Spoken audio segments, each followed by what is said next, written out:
Number 10. The Spring Creek Strangler. 30-year-old Karina Vetrano was violently assaulted and murdered on August 2, 2016. The Queens jogger was found with her teeth knocked out as she had desperately tried to beat the assailant off in a secluded patch of tall weeds near her home.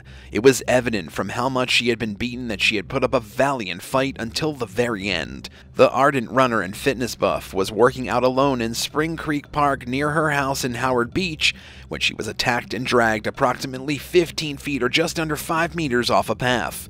Her body was discovered brutally beaten up after a 4-hour search by the NYPD. She had scratches and marks all over her body. She even had the imprint of the killer's hand still on her neck as she was being strangled. There have been no official arrests, but police are interviewing numerous known sex offenders in the vicinity as well as vagrants who reside in the park. Police also interviewed Vetrano's ex-boyfriend and ruled him out as a suspect. Investigators suspect that the murderer was a stranger and are continuing to search for evidence near the scene of the crime. Karina and her father often ran down the park route together, but he remained home that Tuesday evening to recover from a back problem. He had warned her not to go near the location, but she assured him she would be alright. When she failed to come home by 7 p.m., over 2 hours after she had left, her father alerted the authorities, who traced her phone to a swampy, weed-infested region of the park, where they found her body. Number 9. Antelope Island. 55-year-old Larry M. Adams was discovered on the Lakeside Trail in February 2017 by 2 ladies who heard him yelling for help. He was found with wounds consistent with a goring, and first aid was administered by the women and park guards who were called to the scene. In addition to the wounds, he had also suffered lacerations associated with being thrown by a bison. However, there were no witnesses to the supposed incident, and Adams died in a hospital the next night. Adams had mentioned his love and passion for Antelope Island in a Facebook post in October of the previous year on the Runners Group page. He mentioned bison encounters there, noting that there were a lot more bikers and distracted athletes in the region, and asked visitors who visit Antelope Island to be aware of the outdoors and consider their impact, to avoid confrontations with the bison. On social media, friends honored Adams for his generosity, love of running, and love of the island, calling it his island for the number of times he had run out there and guided others to it as well.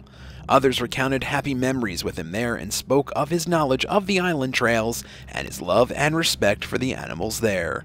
Number 8. 10 Mile Murder. 53-year-old Dave Stevens was discovered hacked to death on White Rock Creek Trail in Dallas, Texas in early October 2015. He was the suspected victim of a random assault by former Texas A&M athlete Thomas Johnson. Patty, Stevens' wife, had expressed in an emotional interview that he was the joy of her life and stated that she felt lost without him. Stevens had gotten up at 5:30 a.m. on the day he was killed to run 10 miles or just about 16 kilometers around White Rock Lake, something he did 3 days a week. When he didn't return home, Patty became concerned, so she drove to the lake to search for his car. She discovered it and spent the rest of the day standing next to it. Patty called police after Stevens hadn't arrived by midnight. She was aware that a terrible death had occurred in the park earlier that morning, but she hoped it wasn't her husband. Her greatest suspicions were realized just a day later after a visit to the Dallas County morgue. Patty had since been having difficulty coping with her husband's death and was not eating or sleeping. She was found dead less than a week after the incident in a supposed suicide that the police refused to comment and give any information on, other than that her body was found in her garage. 21-year-old Texas A&M athlete Thomas Johnson was accused of Stevens' murder. He had reportedly called police himself after committing the deed to report the crime, claiming that he had been mad over being forced out of his home and took it out on Stevens. Number 7. Cane Corsos. 46-year-old Craig Sitzmo was jogging northbound on Thomas Road on the evening of July 23, 2014, wearing sunglasses and a black Harley-Davidson t-shirt when he was attacked by a pair of Cane Corsos. These dogs are massive, weighing more than 100 pounds or just about 45 kilograms. As Craig struggled for his life, the dogs dragged him down into a grassy ditch alongside the gravel road and bit him multiple times on his arms, chest and back, left buttock and leg. Even as a nearby neighbor tried to save his life and attempted CPR on him, the dogs charged back out of the woods, forcing her to back away until the dogs retreated. Police reports and witness accounts obtained by the Detroit Free Press under the Michigan Freedom of Information Act detail Craig's final moments, as well as the anxiety that had been growing in the town for several months as the dogs were on the loose. In the months leading up to the attack, 2 neighbors had also been bitten by the dogs, and others had begun to equip themselves with firearms for safety. The documents also paint a distressing image of the dog owners, who were aware of the dogs' hostility and violence, and had even been cautioned by the family vet that the dogs were too dangerous. The owners had even been sued over one of the dog bites, but took a few steps to keep the canines under control, even only for a brief time. The canines were known to routinely dig their way out of their chain-link kennel, and may have done so on the day that Craig died. The owners were eventually charged with second-degree murder and remain in the Lapeer County Jail after failing to post $500,000 bonds. Number 6. Alligator attack. Yovi Suarez Jimenez was running on a bike route along a creek near her house in Davie, Florida on December 8, 2006, when she was attacked by a 10-foot or 3-meter alligator. It bit both of her arms and shoulders and her back and right leg. It was a rare attack because it occurred outside of the water. According to medical specialists, the 28-year-old law student died suddenly while still on land due to a combination of blood loss and shock. The next day, construction workers discovered Jimenez's body floating in the canal, still wearing her Nike sneakers, sports bra, and cycling shorts. Nobody witnessed the incident itself, although bystanders informed police that they spotted a woman matching Jimenez's description dangling her feet from a canal bridge that evening. Jimenez, who lived in a nearby mobile home park, was observed leaving in running clothes by her family. She subsequently called her mother on her cell phone, telling her she was depressed and sitting under a bridge by the canal. Her mother had offered to pick her up, but Jimenez had declined the offer before their call was suddenly cut off. It was unclear why the alligator had attacked in such a manner, which was unheard of in the area. It was probable that the reptile was hungry, and they are known to get violent in that state. A 7-foot or 2-meter alligator was captured 3 days after the tragedy, but it was not the one who killed Jimenez. Since 1948, there have only been 25 fatal alligator attacks in Florida. What's the worst thing that happened to you while running or walking outside? Tell us in the comments and hit that subscribe button while you're at it. Number 5. Shot in broad daylight. On July 30th, 2016, a woman was shot and killed during her daily jog in Oakland County, Michigan. 31-year-old Allie Brugger was running along Fish Lake Road in the Holly Village when she was shot in the back 4 times in broad daylight. Brugger slumped in the front yard of a nearby house, prompting residents to summon the police. The young nurse died as a result of the serious injuries she got in the shooting. The incident occurred about 2 miles or just over 3 kilometers from the woman's home, and her father, a Vietnam veteran, described it as an assassination. Brugger's mother told investigators that she was unaware of any concerns with anyone. Authorities couldn't rule out either parent as a suspect because they were each other's alibi, claiming to be at home when their daughter was killed. They were subsequently exonerated, and the father even passed a polygraph examination. The case of Brugger's death is still unsolved to this day.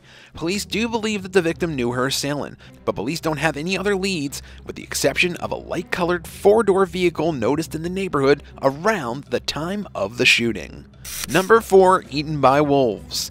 There was finally conclusive evidence a year and a half after the incident that occurred in March 2010 that 32-year-old Candace Berner was attacked and killed by 2 or more wolves while running near the settlement of Chignik Lake on the Alaska Peninsula. Berner's death shook the village for days. She had come to Chignik to teach special needs youngsters. She was an ardent runner who stood barely 5 feet or just over 1.2 meters tall and was originally from Slippery Rock, Pennsylvania.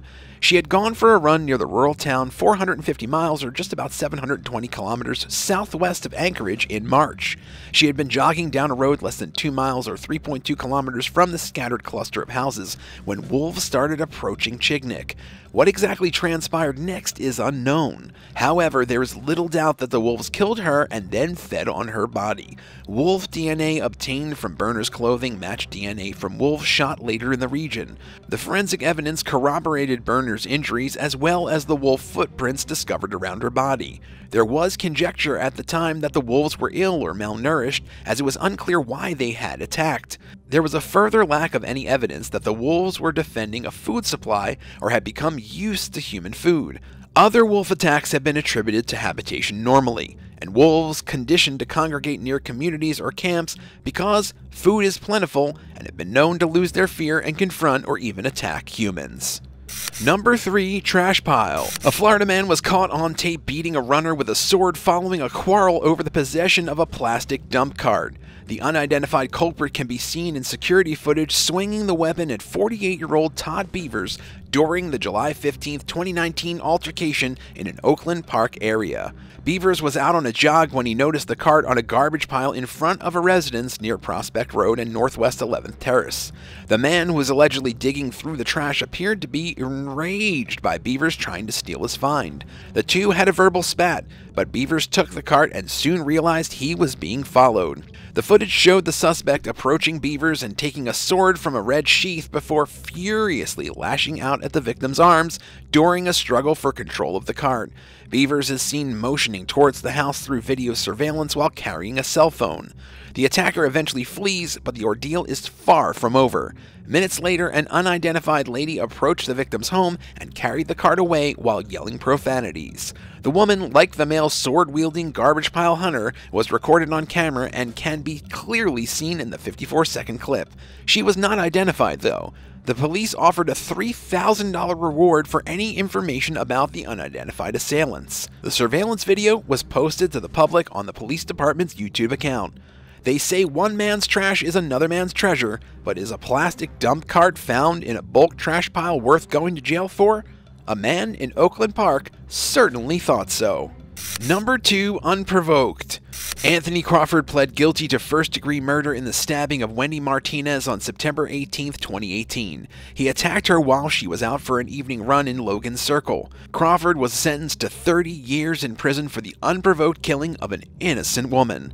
Crawford allegedly stole a kitchen knife with a 5-inch or 12-centimeter blade from a local Giant supermarket, traveled about 5 blocks, and then stabbed Martinez 7 times while she was stopped at a junction waiting for the traffic signal. Crawford fled, leaving a bloody trail, and Martinez then limped into a nearby Chinese takeout restaurant where customers feverishly tried to save her life to no avail. 23-year-old Crawford had stepped up in shackles before his sentencing and spoke publicly for the first time about killing Martinez. In his comments, he apologized to his and Martinez's families for his stupid decision and blamed his mental health for his actions. He does have a history of mental illness and has taken synthetic substances that can create delusions as medicine. He was apprehended a mile north of where Martinez was stabbed in a park he frequented. Crawford's counsel stated that after his arrest, he tested positive for cocaine but not synthetic substances. Crawford, according to his attorneys, chose not to pursue a mental illness defense and instead decided to plead guilty and serve the 30-year prison sentence, which is a mandatory minimum for first-degree murder in the district. Number 1. Aggressive mother. On August 1, 2017, Andy Llewellyn was running down Infinity Parkway near Cheliston Medical Center in Derby when he felt an almighty slap on the back of his head. The force turned out to be a bird that had caused 2 long gashes on the top of his head.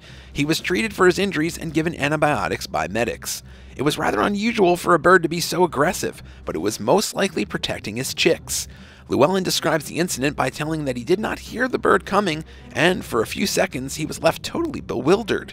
He then put his hand to his head and saw the blood. He then explains that he got home and went straight to the walk-in clinic, and they even remarked that they'd never seen anything like it before. It was impossible to tell what kind of bird it was. While it was undoubtedly a distressing situation for Llewellyn, it's not typical behavior for birds. It's likely that the jogger got too close to the bird's nest, forcing the bird to act as a protective parent. This is especially true considering that this occurred around breeding season when bird mothers are increasingly vigilant and aggressive to any threats. Thanks for watching. Will you use this video as an excuse to not run or jog outside anymore? Tell us in the comments below and don't forget to subscribe. See you next time on The Bad Badger.